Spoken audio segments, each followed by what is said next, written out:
अरे वैराग्य हो जाता है आदमी, इनको तो कुछ भी नहीं। जिसका हम भला चाहते हैं उसको कड़वी दवाई तो देनी पड़ती। जो वास्तव में सच्चा प्रेम करता है ना, वही कड़वी दवाई देता है।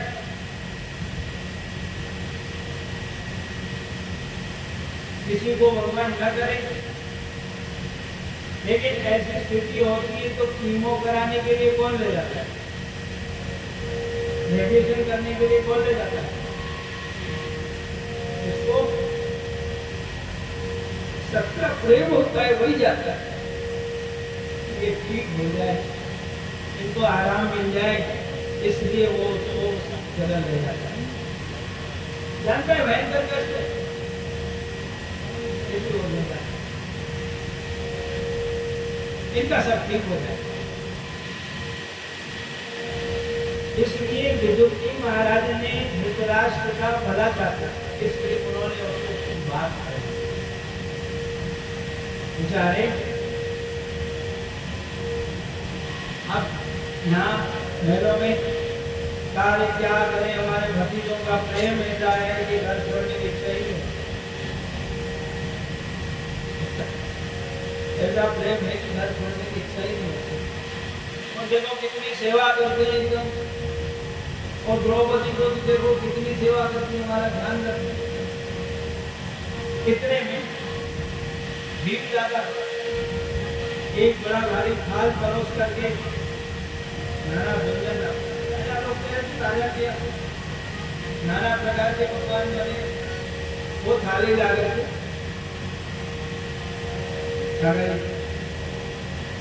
तैयार भोजन। ने कहा कि उसको कड़वा घोट के देना, ये यहाँ से छूटने वाले नहीं। इसलिए एक बात, ये अपने अपने भाव है, इसका ये उद्देश्य नहीं है। याद रखना, उन्होंने कहा उस समय ये आपके भतीजे नहीं थे जिस समय आपने इनको लाक्षागृह में जलाया, आपको पता था ना, आपको सब मालूम था कि दुर्योधन क्या कर रहा है, ये लोग क्या इनकी योजना चल रही। ये भीख छोटा था उस समय में, इन दुर्योधनादित्य ने तो पहले से चिढ़ते, ये बहुत ताकत वाला है, बहुत इसमें है। इसलिए एक दिन ऐसी प्लानिंग करी, ऐसी योजना बनाई, उन्होंने देखा कि हम पिकनिक मनाने जा रहे हैं। सब बच्चों को लेकर के गए, रसोई वाले को उन्होंने, जो भोजन कराने वाला था, उसको पहले से समझा दिया। स्पेशल विशिष्ट जहर के लड्डू बनवा, मेवा तो डालना, लेकिन विशेष उसमें जहर था, और वो अलग रखना, और उसके भीम के तो वहां गए, वहां जंगल में बच्चे खेले कूदे, नहाए धोए, वो पूरा पूरी करी, भूख लगी, भीम को भूख लगी, क्या भाई मेरे को भोजन करना है, वो जहर के लड्डू का था, तो इतना भयंकर विष था, इतना भयंकर जहर था कि उसी समय उसको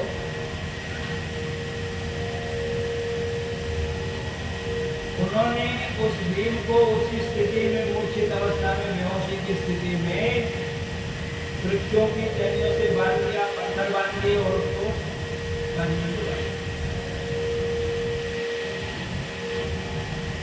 संयोग ऐसा हुआ कि वो अंदर जाते जाते गंगा के प्रवाह में नागलोक में पहुंचा। अब वहां गए तो वहां जाने के बाद में सर्पों ने उसको दस्तक लगी, जितने सांप आए उन सब ने मुंह लगाया, जो सांप मुंह लगाए और लोग बेहोश हो गए। सांप जो काटता है वही तो जाकर के नागराज को उन्होंने बोला, अगर महाराज वहां तो ऐसा कोई आया है कि जिसको काट लेते, हम खुद ही हमारी स्थिति ऐसी हो जाती है। तो उन्होंने कहा नहीं, ये तो भीम है, ननिहाल था भीम का, किसी तरीके तो इसको यहाँ लाओ, इसको काटो मत, इसको डसो मत, इसको यहाँ लाओ। वहां लाए, उनका जहर उतारा और वहां पर अमृत के कलश रखे, अमृत रखा होगा। भीम को जब होश आया तो उसको कहा गया, तुम चिंता नहीं करो, ये तुम्हारा ननिहाल है, ये अमृत रखा हुआ है, जितना तुम चाहो छठ करके दो, पेट भर के।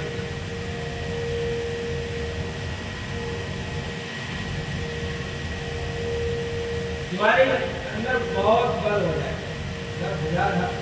हजारों हाथियों से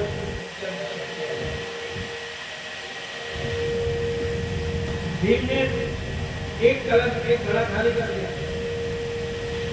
वो लोग सोचने लगे कि अब इतना अमृत कौन पीता है, वो तो दूसरा होता है, दूसरा। और नाना जी उनको बोला कि अब सो जाओ, थोड़ी देर आराम कर लो, फिर तुम्हारे को पच जाएगा और उसके बाद तुम अपने। ये सब घटना महाभारत का अंश यहाँ है। मैं बताया था ना कि महाभारत की लड़ाई पूरी हुई और उसके बाद में भागवत शुरू। व्यास जी ने 17 पुराण बनाए और 18वां पुराण ही था। तो 17 पुराण के उन सब बातों को एक भागवत में उन्होंने थोड़ा थोड़ा।